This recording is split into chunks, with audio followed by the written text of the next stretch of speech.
Good morning, everyone. This is Commissioner Bell. Today is Tuesday, October 29th, 2024, and we'll call this meeting to order at 8 a.m. As a reminder, our call-in number is 971-254-3149, conference ID 866-914-607#. Before we get started, I'd like to remind everyone to mute your phones. You can do this by pressing star 6. Please unmute yourself when called to speak, again pressing star 6. It's very important for all others to remain muted. Thank you. Well, we'll call this meeting to order. Say good morning to my fellow commissioners. Good morning, Commissioner Olson. Good morning, Commissioner Bell. I'm here, ready to go. Lovely. And do we have Commissioner Scar with us yet? Well, she will join us later. She warned me that she had an early meeting and she might be a few minutes late. So we'll jump right in with Adventist Health Tillamook and President Eric Swanson. Hey, good morning, Commissioner. Good morning. 15 patients in the hospital this morning, plus one brand new baby.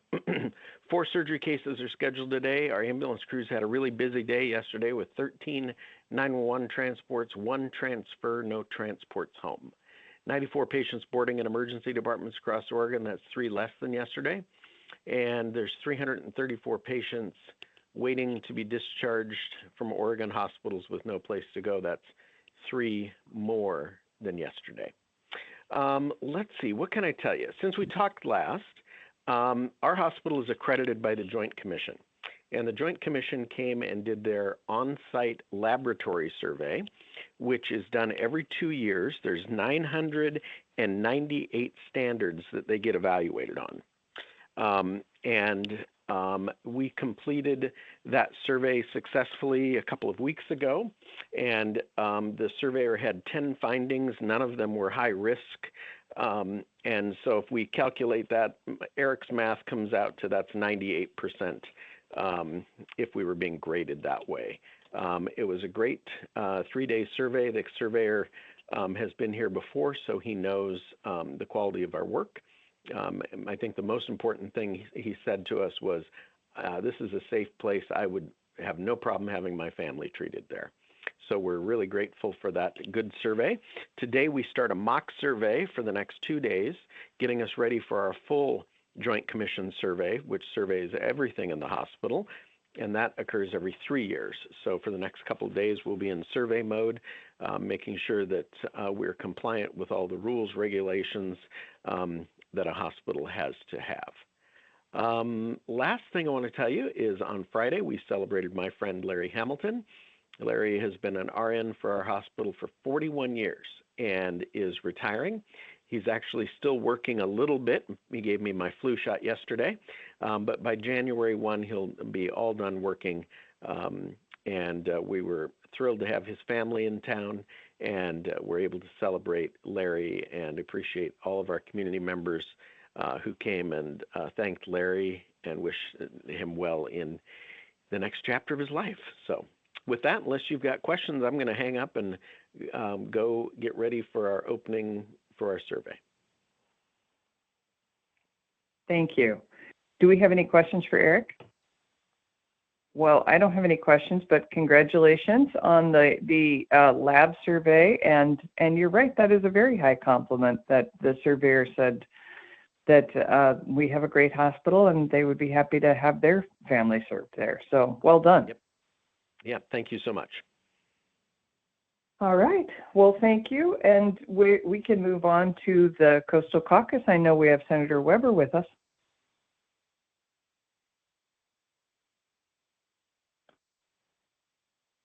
Give her a moment to unmute. I heard her on here a few minutes before 8. Good morning.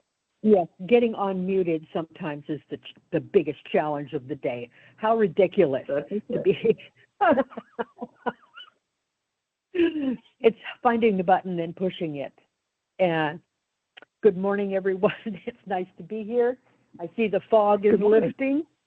They say that in the United States, people talk about the weather first, and I'm afraid that I am one of those people that does that. And so I guess I fit right in with everybody else talking about the weather. The rain was welcome. and it really spruced up the lawns, and everything seems to be coming back green. So I had a busy week last week. As you know, I was at the Columbia Memorial Hospital for the groundbreaking on Monday, because I told you guys about that. And Tuesday, I was in McMinnville for a campaign event. And Thursday was Marie Mills, and what an awesome organization that we have the privilege of having in our community. The services that they do for our community and our citizens is stellar, and they are a very responsible, forward-looking organization, and we need to really be proud of the fact that we have them here. Then there was the EDC meeting, and we had big discussions on FEMA and, you know, what's coming at us or going forward. And I really want to thank our community development leader, Sarah Absher, for what she is doing. And she's been in Colorado, or she is in Colorado, talking to the head of FEMA. We had a conversation on Sunday to encourage her to go forward, and she is the best representative that we could possibly send to Colorado to be able to speak on our behalf. And so hopefully she'll come back with some good news. Sometimes the good news is a while in coming, but we always have hope, because we know her representation is going to be stellar. There is a new board member also on the EDC board, and we had a long interview, good conversations. Jeff Spink will be joining the board. I think the pitch contests is coming up, the final one, and pay attention to that. That could result in some brand new businesses for Tillamook County. So I really appreciate EDC for going forward with that. Other than that, I had absenteeism task force planning meetings. I had a caucus on Friday in Salem and interview. And then, of course, my own team meetings with my chief of staff and my political consultant to talk about things that are happening in our district. We had a victory this week. I know I've told you about speaking with the head of our employment agency, and we were able to finally get unemployment benefits for one of our constituents that we have been working on for quite a while. She's been working on it. The wait times for phone calls has been a real problem, and we know that our unemployment division is working hard on that. We are not hearing in the last week about people who have been on hold for 4 hours, so things are changing, so we can hope for better. Now, last Wednesday, I had Nikisha Knight Cole, who is the head of Oregon Senior and Disability Services with the Oregon Department of Human Services, visit my house. And while she was here, one of my dear friends, Charlotte Moss, brought me a brand new out-of-the-oven loaf of bread. And so usually I have people come to my house and we sit and eat ice cream, which of course, you know, is something that I love to do.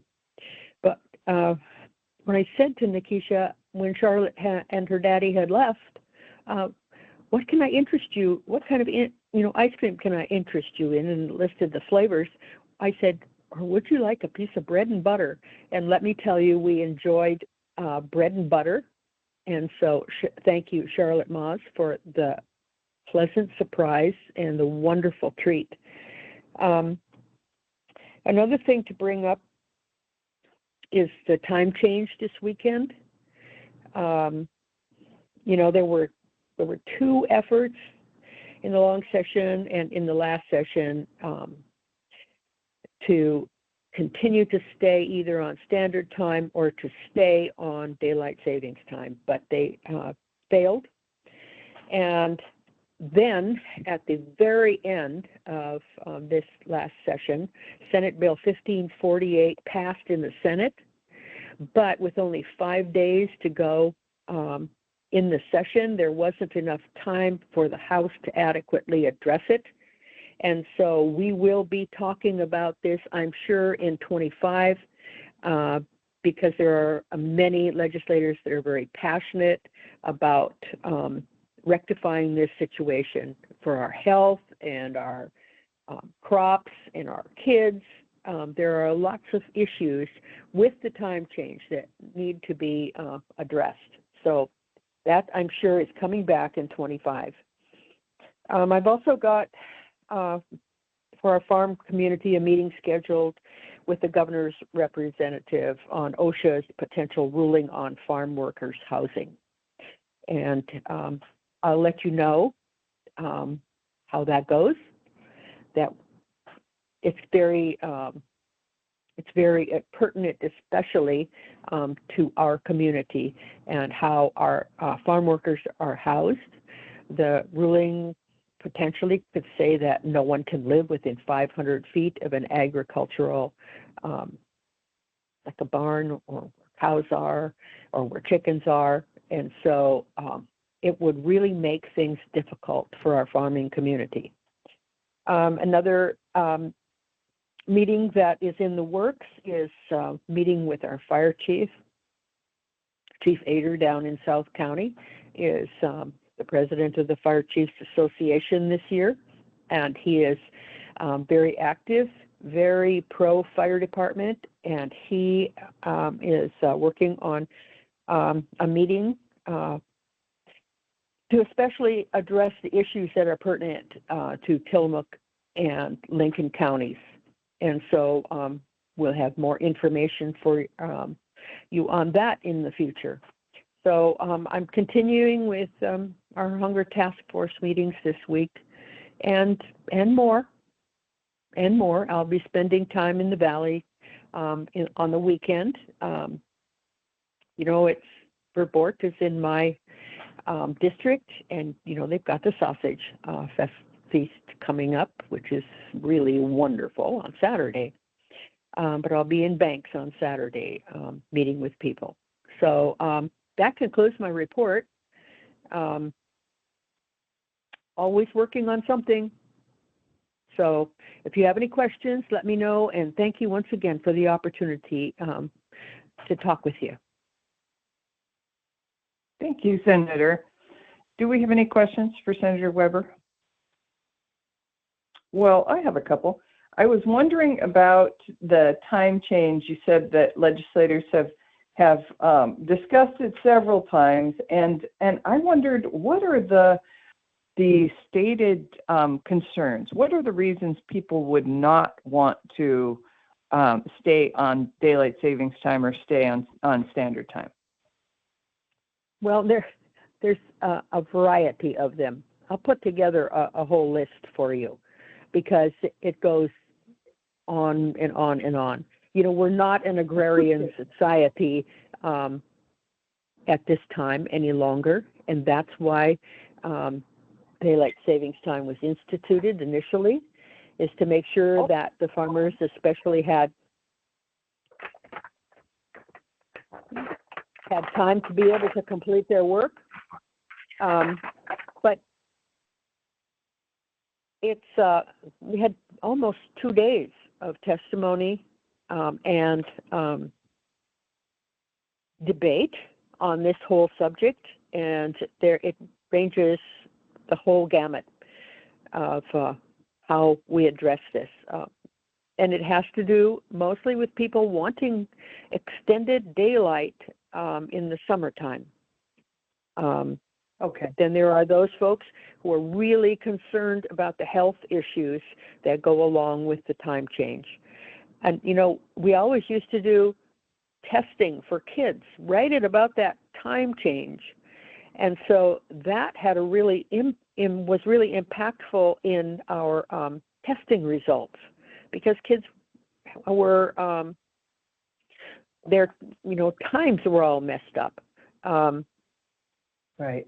I think that there are 23 states right now, and I could be wrong, that have addressed this issue of the time change. And, it also has to do with Washington and California as to how, they interact with this and this change because of how our commerce and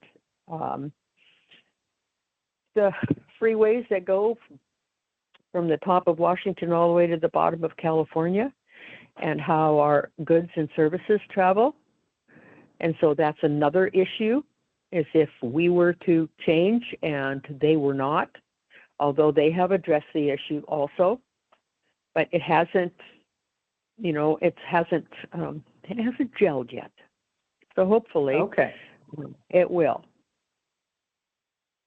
Well, it is interesting, and I'm sure it's complicated. So I just wondered what our legislators were saying about it, what the concerns were. And there are papers that have been written, pages that have been written on the health issue, especially with people and heart attacks and concerning the time change, which I thought was very interesting. I just took it as a fact of life every day and every year and just powered through it.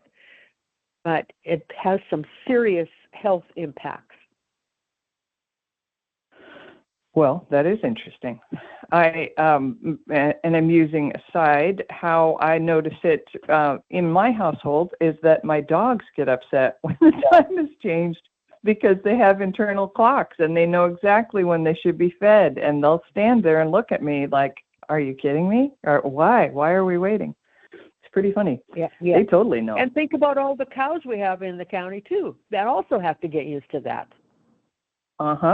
Yeah, that's funny. Hey, I appreciated hearing you talk about the OSHA farm housing regulations, their proposed new regulation, because I have also heard about that from folks in the farming community, and you're right, people are very concerned about it.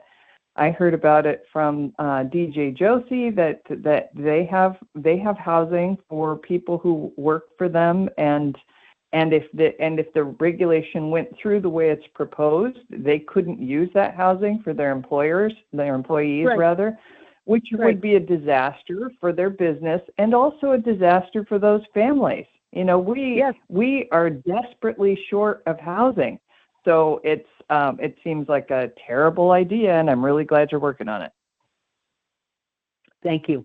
I'm also hearing from a lot of people, and I did hear a couple of months ago, and then it sort of went underground, and nobody talked about it, and I wasn't getting any information from anyone, but it's definitely resurfaced again, and so we need to make sure that we are aware of all of the consequences and that we have the ability to let them know just how this is going to affect us. Good. Well, thank you for working on that. Thank you. Okay, you're welcome. Do we have Representative Javity with us this morning?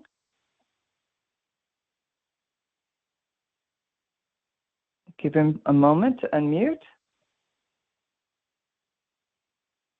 I know he's very busy in these days approaching the election.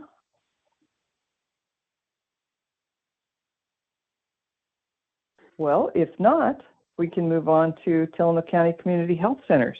How about Ed Colson? Yep. Good morning, Commissioner Zed. Good morning. Good morning. Good morning, Tillamook County. Well, Halloween is coming up. It's a fun time of year filled with costumes, corn mazes, pumpkins, and of course, candy. So while indulging in sweet treats as part of the celebration, it's important to remember to take care of our teeth. Sugary snacks can lead to cavities and tooth decay, so regular brushing and flossing after enjoying those sweets is essential. Avoid sticky and sour candy, go for the chocolate, and don't snack on sugar. To have a safe, enjoyable Halloween, let's keep in mind these tips and tricks from the American Dental Association for maintaining good oral health this Halloween season and beyond. More tips and information can be found on our Facebook page. So next Tuesday, November 5th, Tillamook County Wellness will be hosting a health fair from 3 to 7 p.m. at the Tillamook Fairgrounds. Come on down and get a free meal, door prizes, family-friendly activities, and cancer resources. We're also going to be hosting a Spanish vaccine clinic on Wednesday, November 6th from 11 to 7 at the fairgrounds. There will be a free meal, Spanish-focused resources, bilingual staff, and interpreters available. Both of these events are full vaccine clinics as well. But if you can't make it, next week we will also be having a clinic today from 11 to 6 p.m. More details also can be found on our events page on our website or on our Facebook page. And as was brought out, spring forward, fall back. This familiar saying helps us to adjust our clocks for daylight savings time changes, which begin this Sunday, November 3rd. When our clocks move 1 hour behind, our entire day is shifted, including the time we go to bed and wake up. From the CDC, our circadian rhythms, which is how we regulate our bodies, may have difficulty adjusting to the time change, resulting in increased sleepiness, but can also increase the risk of experiencing a work or driving accident.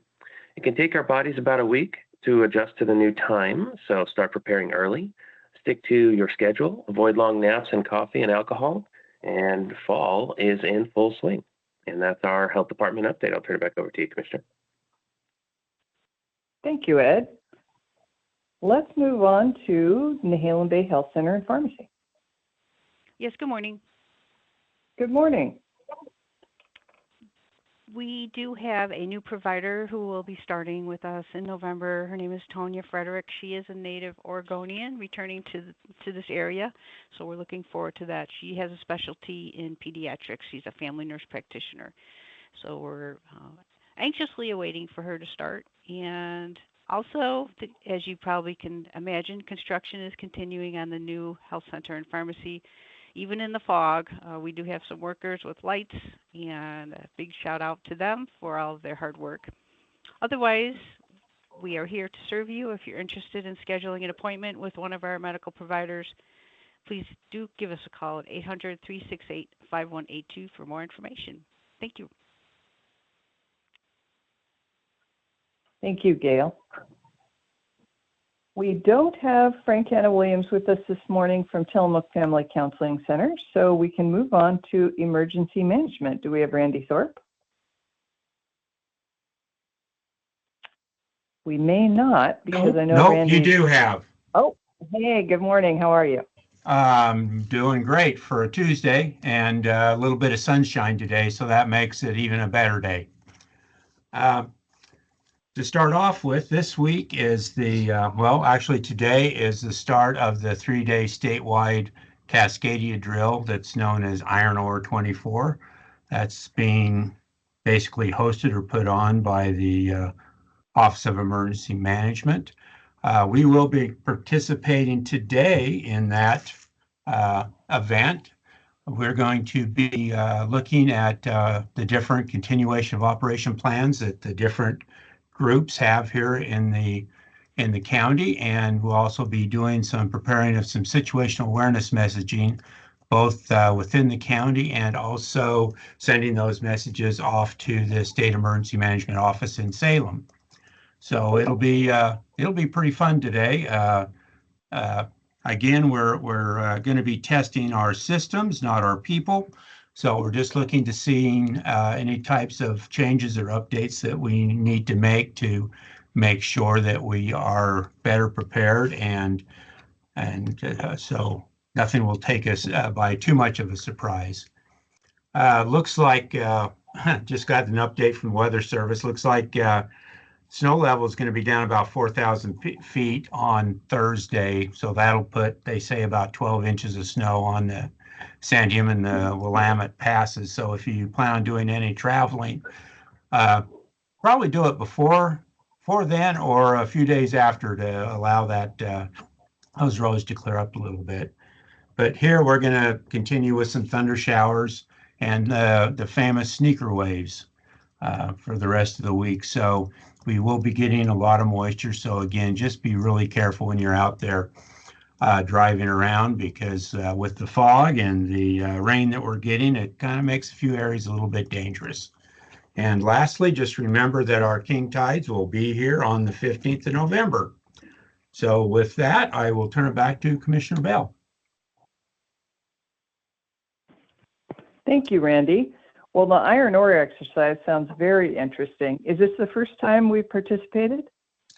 Yes, it is. The last time they had an iron ore Cascadia event was in, wow, it was a while ago from what I understand. I think it was 2016 or 18. Okay. It was before the pandemic was the last time they had a statewide drill. So this will be pretty good. We're looking at not the first few days, but more towards what we need to be doing 5 days into a Cascadia event. So, but this is the first time I know that we're participating with that.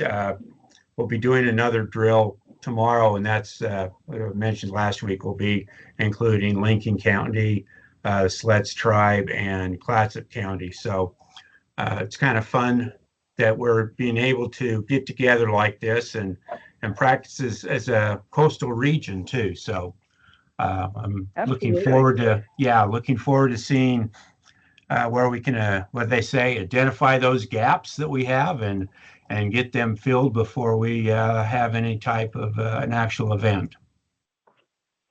That's great. So can you just for a moment give us a recap on the Great American Shakeout event? Because I heard recently that our participation numbers were over 600. Yes, final count was a little over 650 county-wide. So that was a great increase over last year. So our messaging is starting to work. So really excited about that. And we keep raising that bar. So we're going to have we're going to have to shoot for at least 700 next year. So we'll start working on that as a TC4 group here, probably after the holidays, and we'll try to increase those. So it was pretty much a great success. We had our after action review last Thursday in the TC4 meeting, and there was a lot of great things that went on with our different areas, and we did find out a few things that where we still need to get some messaging out, especially to visitors and to our short-term rental people. So looking forward to another great one next year. That's great. Well, thank you, Randy. Thanks for all your work. All right, let's move on to the Board of Commissioners and start with Commissioner Olson. Well, good morning again, Commissioners. Thank you. A couple of things morning. This morning. First of all, I was invited to a meeting of the Lions Club on Sunday, so I attended. And they're forming a new Lions Club in Tillamook, which is a good thing. And I've been going around the county talking to various groups about our radio bond and a few other things. And so I spoke to that subject there. It got me thinking, when you go around America and you drive into most of our smaller cities and towns, sometimes you see, entering such and such a town and a sign, and then you see a big list of the service clubs, which usually include the Lions and Rotary and Kiwanis, Toastmasters, and a few others. And you stop and think, all these groups are people, just regular citizens coming together. They're not necessarily political, and they have fundraising events and do a number of good things, and they put most of their money right back into the community. So I'm thinking, what would it be like in our small towns if we didn't have all these service clubs that offer scholarships to our graduating seniors and so on? It simply wouldn't be as nice a place to live. So I'm grateful that we have so many different groups here in Tillamook County, and they meet regularly. They raise money. They provide scholarships. They make our community a better place. So I enjoyed being there, and I thank them for the invitation. So I'll turn now to the election a little bit, since I'm the liaison to our county clerk. The ballots have been coming in right on schedule, maybe even a bit ahead of schedule, about 1,000 a day. They reported over the weekend they had about 2,000 ballots, maybe a little more when they got in on Monday morning. And so it's on track to be somewhere around probably in the high 80s, maybe even 90% turnout, which is sort of where it's expected on a 4-year presidential election. So there are 21,500 registered voters in Tillamook, approximately, and they're thinking that about 90% of those are going to vote. And there's been no issues here in Tillamook County. There have been a couple of issues, if you've been watching the media, where there was a fire set in ballot drop boxes, both in Multnomah County and then across the river in Vancouver, Washington. What I could tell you about that, if you think that's just vandalism, it is vandalism, but it's also a crime, and it's also a federal crime because this is a federal election. And so if you'd like to have a visit with the FBI, then you may want to think about that, or maybe if you don't want to have a visit from the FBI. So it's not just a prank or something that you would do on a dare. It's a federal crime, and bad things can happen if you're involved in that sort of thing. So I will say also on the radio bond, I'll just mention again, we have about a week to go.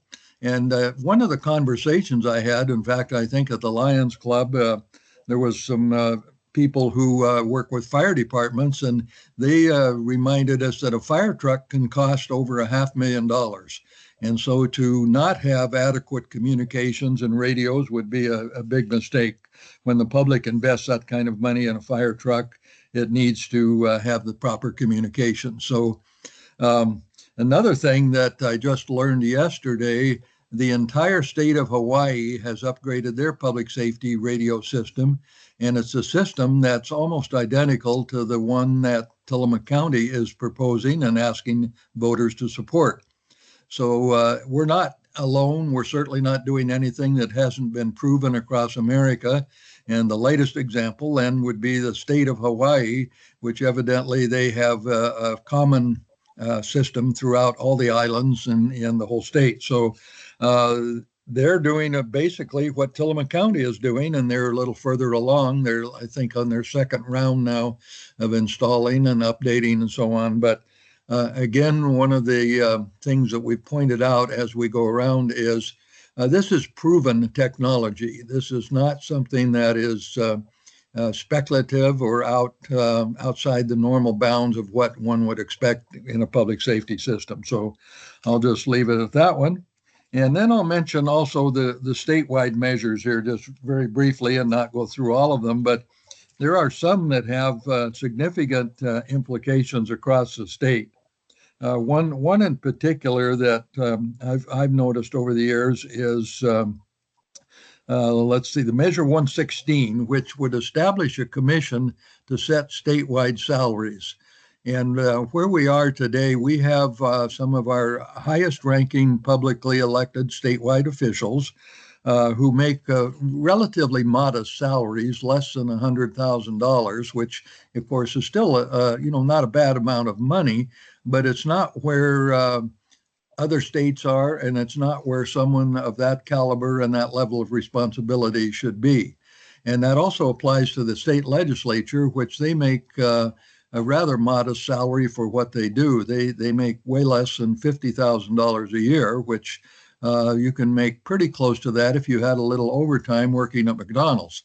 And so think about that. And part of the reason that the Oregon legislature and some other legislatures don't necessarily represent the population is if you happen to be, say, 35 years old and you're supporting a family and you have a job, you cannot afford to take time off and go serve in the Oregon legislature. And so maybe it's time to look at the salaries that are paid, and if they were up a bit higher, then people could say, well, I can do that. I can take a leave from my job for 6 months and would run for public office. And maybe what that would mean is simply that the legislature would look more like Oregon. Right now, it's mostly older people. It's people who maybe are on a temporary leave or a sabbatical from their law practice, or they own a business, or otherwise can find the time and the resources to do it. So I'll just leave it at that. That's been kind of a pet peeve of mine over the years is our people are compensated at very modest levels, and as a result, you sort of get what you pay for in America. So Commissioner, I'll just leave it at that and see if we can move on to others. Thank you so much. Thank you. I appreciate you talking about the measure about increasing wages for legislators, because I just agree with you completely that the way the system is set up now, legislators are they're concerned about voting to give themselves a raise because they're concerned that their constituents won't support them and they'll get voted out of office, presumably. And yet, if those wages aren't increased, it makes it kind of an exclusive club. So exactly to your point, people who are retired or independently wealthy or have their own businesses and can afford to take quite a bit of time off to work in the legislature are the only people who can afford to do it. People who need to support their families can't afford to do it. And so I think it eliminates the opportunity for a big chunk of the population to even try that. So I think it's worth looking at, definitely, and thanks for bringing it up. Do we have Commissioner Scar with us?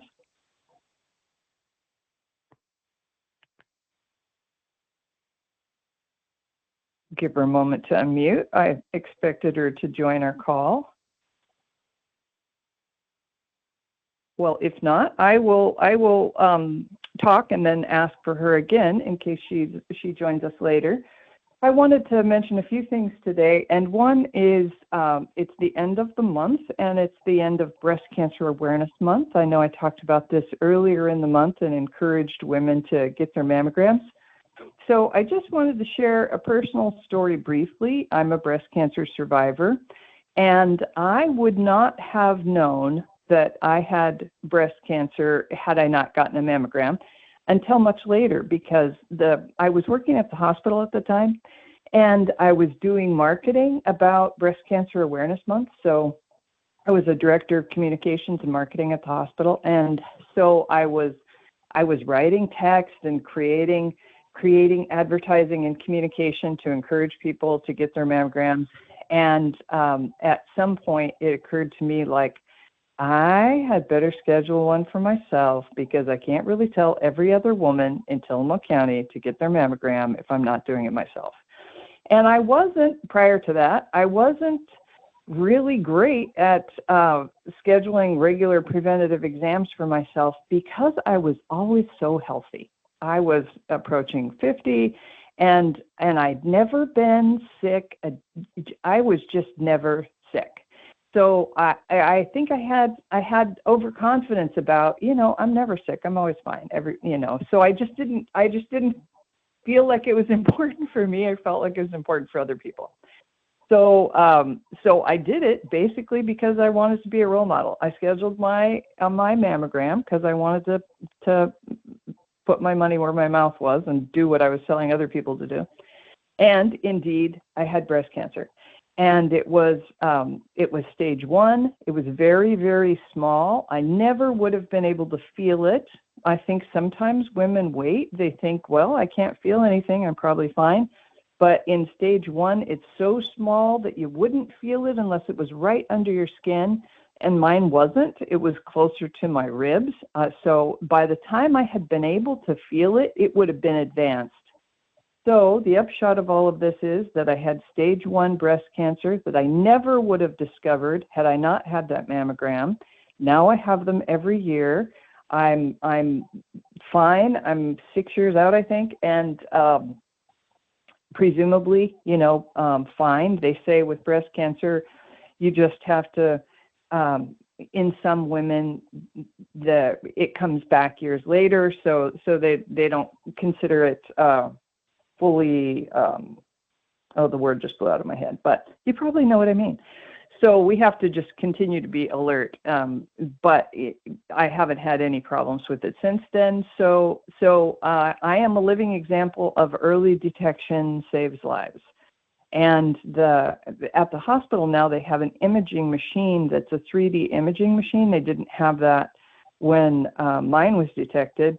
But now with this 3D imaging machine, it takes hundreds of images of the tissue, and then the computer helps the doctor look for anomalies. So you get it done every year.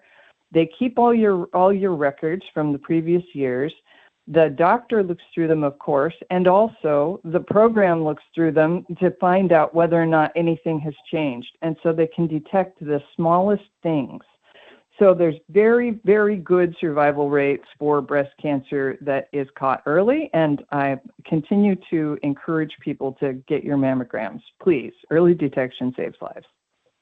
I also wanted to talk about it's also Domestic Violence Awareness Month, and I'm on the Tides of Change board, and we had an outstanding fundraising event on Saturday night. It's the Soup Bowl event. I've talked about it here on the radio before, and I just want to tell you that it was such a lovely event. It was so heartening. The way that our community is just so generous. And a lot of people came, and a lot of people donated, sponsored the event.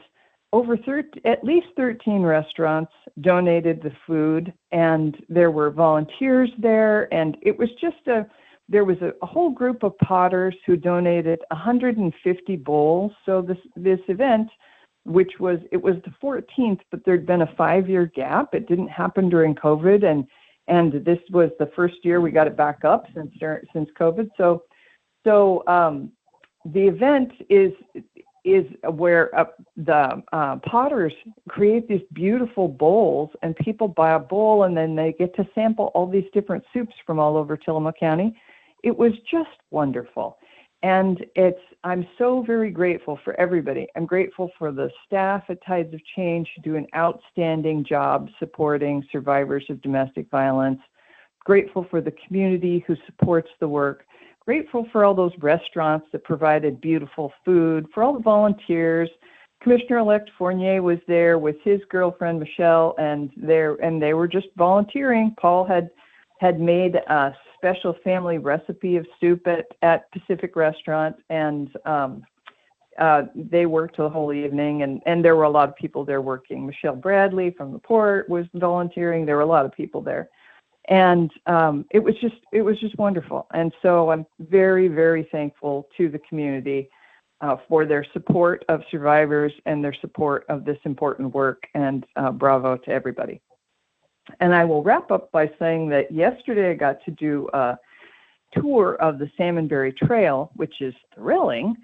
So we had Carolyn Fitchett, who's the director of the Salmonberry Trail Foundation, organized this tour, and for basically officials. It was an officials kind of tour. So there were elected people there. There were Gustavo Guerreras, who is Senator Merkley's aide in our region, was there, which was terrific. And we had mayors and city councilors and port commissioners and the port director. And it was a really cool group of interested people. And we toured a section of the trail that will be built in Rockaway Beach, and one in Wheeler, and one in Halem, and then we went up in the Halem a little bit, and it was very, it's so exciting. This trail is so exciting. So if people don't know about it, the vision ultimately is a trail along the rail line, adjacent the rail line in Tillamook County, from Tillamook all the way up through the Salmonberry corridor into Washington County. And it's just so exciting to think about being able to walk with our families or ride mountain bikes on that trail, going along the bay, away from traffic. We were talking yesterday about all the kids who go to school in Rockaway Beach at the middle school and the high school there, and their ability to use the trail to get back and forth from school, to ride their bikes and, not have to be on 101.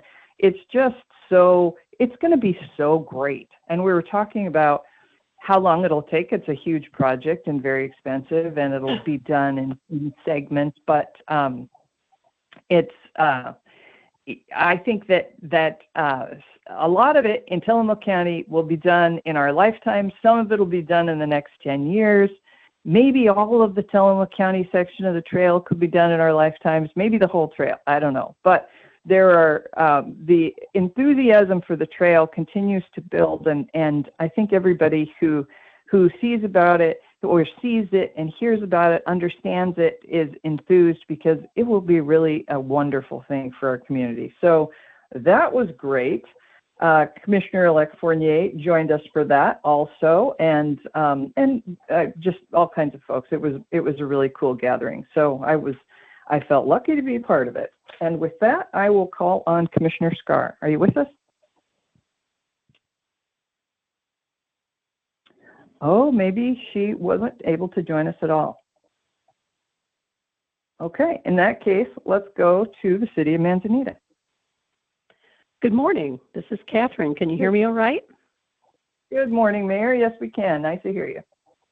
Thank you. So I'm going to continue with the themes of gratitude and longer-term thinking and planning for the future, for our futures. We had a fantastic event last night, just wonderful, at our historic Pine Grove Community House, which is on Lanita Avenue and is one of the real treasures of our community. And people have been meeting there, and many good public works, publicly oriented volunteer organizations have worked out of there for years and years and years. So last night we had the privilege to host 70 plus members of our community who all showed up with good hearts and good minds and good spirit for our first public meeting to do planning for our comprehensive plan. So it was a sold out event.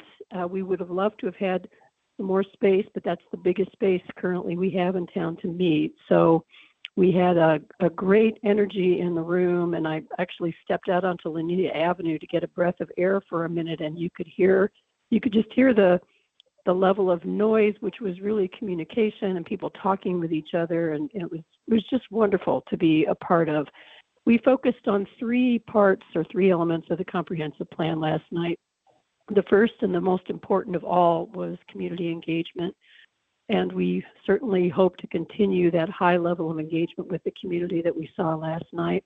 We also talked about scenic, historic, and natural resources, particularly natural resources, which are very important to Tillamook County and very important to all of our Manzanita folks and our surrounding communities. And then the bulk of our time was spent on housing, which is goal 10 in the comprehensive planning process.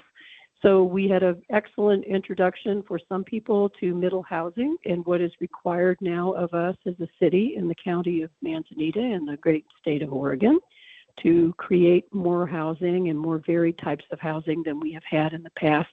So I'd say in our group, we had some people who were already very familiar with that legislation, had been following it, had been supporting it. We also had people who were hearing about some of that directly for the first time and understanding for the first time what that might mean for us and our community, which of course is really, really important.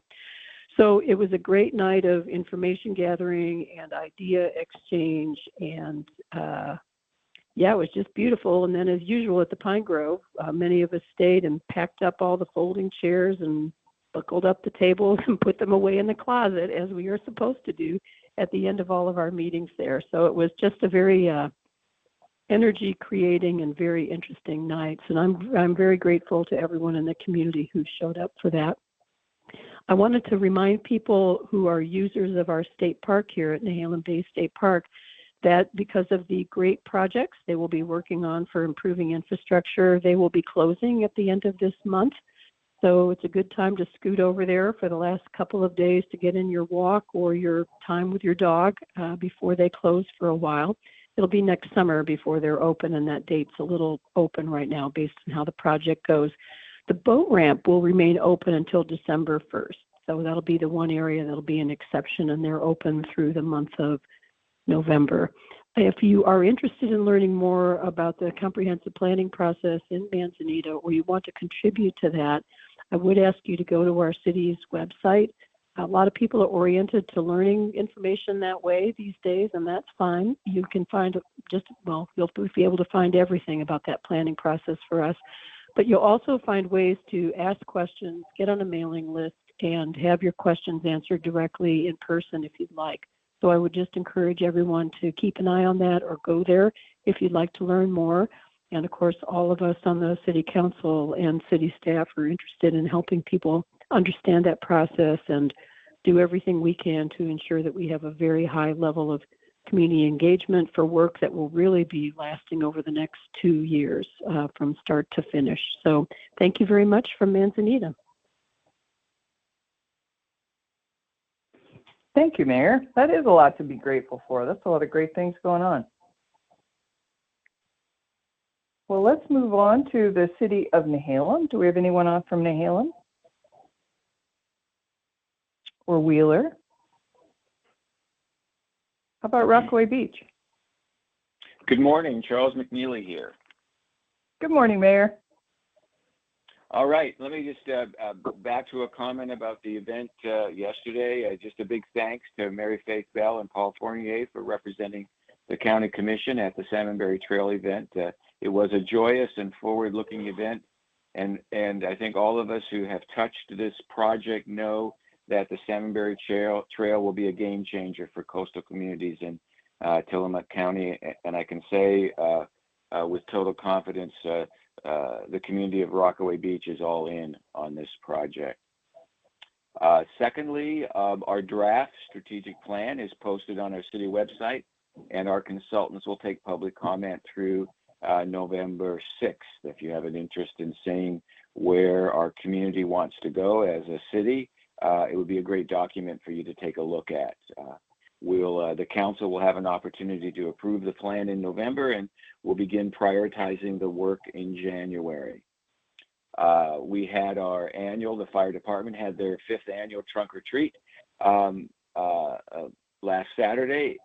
In spite of the rain, kids don't care about rain. It was a huge success, and it's the 3rd year my wife and I have participated, and we always have a great time dressing up and handing out candy to the kids and seeing all the costumes. Chief Hesse went back east to General Fire last week and inspected our new ladder truck, which is in production. It's slated to be painted this week, and we're still looking at an early 2025 delivery date for the ladder truck. I understand there's a special ceremony that takes place when you take a new fire vehicle where you push the vehicle get a bunch of people and push it into the fire station. So I'm really looking forward to participating in that. With that, that's all I've got this morning. Back to you, Commissioner. Thank you, Mayor. Thanks for your kind words about our participation in the trail meeting yesterday. And thank you to you and Mayor McGinnis for hosting that group and leading us through the Rockaway segment. It really was lovely and exciting. You could feel the energy building. Thank you. Thank you. Do we have anyone on from the city of Garibaldi? How about Bay City? Good morning, Commissioner Bell. This is Mayor Welch. How are you? Good morning, Mayor. I'm great. Thank you. How are you? Very well. So this morning at 9:30, in just a little bit, that we will be hosting the Coffee with the Mayor at City Hall. So anybody in Bay City wants to come visit with me on any topic, that is an open house at 9:30 this morning. This evening at 5:30, we are going to be holding a joint City Council Planning Commission meeting regarding middle housing. So this is based on Senate Bill 406.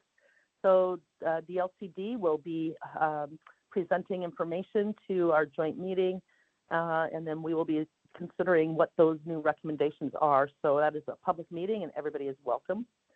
And then Thursday, October 31st, Halloween, from 5 to 7, we'll be hosting a trunk or treat, the Bay City's first annual trunk or treat, in front of City Hall. And if it's raining, we have been decorating the inside of our community room. So if it is raining out tomorrow, Thursday evening, then we will move it from the trunk or treat into community room retreat. So all are welcome to that. And that's my report today. So thank you. Thank you. And how about Nathan George from the City of Tillamook? Good morning, Commissioner. I'm here. Good morning. Thank you very much. Yes, I do. Last week was National Safe Teen Driver Week. So our School Resource Officer Olson and Officer Vanderhoff set up the Talk to You Later, Got to Go Drive golf cart course at the Tillamook High School. This program allows students to drive a golf cart in a controlled environment. They drive with no distractions, then they drive distractions, and then wearing impairment goggles. So it's interesting. It's in the past, like when I was a kid, it was, these goggles impair as if you were impaired by some type of, drug, alcohol or something. This also, they did it with phones too, driving distractions. Anyway, this program has a real impact and low risk. And I want to say good job to Officer Olson and Officer Vanderhoff. So that's a really great activity for our students at the high school. Chief Trucks had an excellent conversation with a business owner downtown. The purpose of the conversation and coffee was to brainstorm ideas for downtown parking and enforcement. There are several takeaways that Chief Trucks will work with our code enforcement officer, Moreland, on. So the police department is responsible for enforcing traffic, and our code enforcement officer works directly for the police department, although he also works very closely with the planning department as he handles both ordinance violations and planning and zoning violations and reviews. So if you have any concerns with downtown parking or anything else, please contact our police department. Or if you contact me, I will refer you to the police department as well. Chief Troxel met with a company who provides school district overlays, grid mapping of properties. The idea is to partner with this company to map out critical infrastructure and properties so we are prepared to respond in the event of emergency or disaster. This mapping system automatically overlays their 911 mapping system, and the transition is seamless. This allows for public safety to work off one map when responding. So it's basically a grid system over the top of our schools, and it's very precise. They literally can track the exact spot, and that way when someone calls in as emergencies and the officers or fire or whomever can get to that exact spot in the school where they need to be. So it's extremely helpful. School Resource Officer Olson and Code Enforcement Officer Moreland attended and helped organize ALICE training, a response to violent intruders at the Tillamook Church of the Nazarene. ALICE stands for Alert, Lockdown, Inform, Counter, Evacuate. The attendance was good, the training was well received, and we want to thank the Tillamook Church of the Nazarene for hosting this. Officer Sadler worked the Tillamook High School football game this past weekend. Our partnership with the school district is solid. These relationships pay great dividends when making connections with students, staff, and the community. Officer Vanderhoff attended a drug recognition expert update training, which we hosted the 911 district board meeting room last week. This regional training was well attended and important to ensure everyone has the same information updates for systems to the drug recognition expert program. In the Public Works Department, we wanted to thank everyone involved in successfully completing the paving work on 3rd Street near the railroad crossing. We're grateful for the hard work of the contractors, the efforts of our city staff, and understanding patience of our local businesses and community members as work to improve that. So if you haven't driven over it, if you get a chance, drive over it. It's nice and smooth now, and you won't have to break your jaw, as our Public Works Director would say. But it's much better. I want to really thank the Public Works Department for taking care of that. Crews are continuing emergency sewer mainline replacement on Grove Avenue between 9th and 12th Streets. Detour is set to help manage traffic flow, so please follow the posted signs and allow extra time traveling through the area. And last I heard, I believe every single person signed up to have their lateral line. As you may recall in my other announcements, that was also declared emergency because the whole thing was just completely failed. So I declared that emergency, and the city was actually able to offer a no interest payback loan to be able to, for those folks that live there, to be able to have their sewer laterals fixed and replaced with sewer lines. And it was extremely inexpensive because the contractor didn't have to remobilize with different, like coming in doing one and leaving, coming in doing two. He was able to do all. I think there's 12 homes there at the same time. So some people paid up front, some people took the payment option. It's no interest. And we're really happy and excited about that. That whole area will be brand new and working for a long time. And also, our Public Works will have that on their list so that as the years go by, it's not forgotten and it's kept up and replaced at the appropriate time, unlike has been done in the past where things are just put in the ground and forgotten about. So Get ready to ring in the holiday season. The 22nd annual Christmas tree lighting ceremony on Saturday, December 7th, Tillamook City Hall. Festivities will begin at 3 p.m. This is a community tradition packed with fun and festive fun for all ages, including live entertainment, Christmas light parade, free food and drinks, photos with Santa, and exciting prizes. So one lucky attendant will be chosen to light the tree. So please bring your family. If you have any other friends or family or neighbors, the event's family free, and we really appreciate donations from our local sponsors. So if you want to sponsor, if you want any more information, please contact our Public Works Department. You can call our main number and hit the Public Works extension. You can also email publicworks@tillamookor.gov or go to our website. As we move in the fall, the street and parks crews are working diligently to keep our streets clear of fall leaves, which can clog basins and help lead to flooding. So street sweeping has become more frequent, so please help keep the leaves off the street and place them in your own yard and waste bins. This week, we're also sweeping the downtown in preparation for the trick-or-treating event on Thursday. And we welcome all families to a fun and safe celebration for a clean and festive downtown. So, and also the city of Tillamook is participating in that. So that's an exciting event that our businesses sponsor, and if I'm not mistaken, the chamber oversees that, unless that's changed. That's how it was in the past. So we really appreciate that partnership. And for all of the inquiries, anything to do with our roads, our streets, our parks, our buildings, public buildings, or anything to do with utilities, please contact our Public Works Department. You can go on our website, you can call our main number and go to Public Works extension, or you can also email publicworks, all one word, at tillamookor.gov. So just a reminder, if you see something, say something by calling 911 for emergencies or dispatch for non-emergencies. And the next regular council meeting will be held on Monday, November 4th at 7 p.m. We encourage everyone interested in local government to attend virtually or in person. And that full agenda is always posted the Thursday before the council meeting on both the door and online, so you can go in and look at it. So that's all I have, Commissioner. Thank you so much. Thank you, Nathan. Well, we'd like to wish everyone a safe and fun Halloween. Remind drivers, especially, to be careful on Thursday evening with trick-or-treaters out and about. I've heard about a fun event that's probably primarily for adults in Rockaway Beach at noon on Halloween Day. At Lake Lytle, there is a paddle for people in kayaks or paddle boards wearing witch costumes. So witches on the water at Rockaway Beach at Lake Lytle at noon on Halloween. That sounds fun.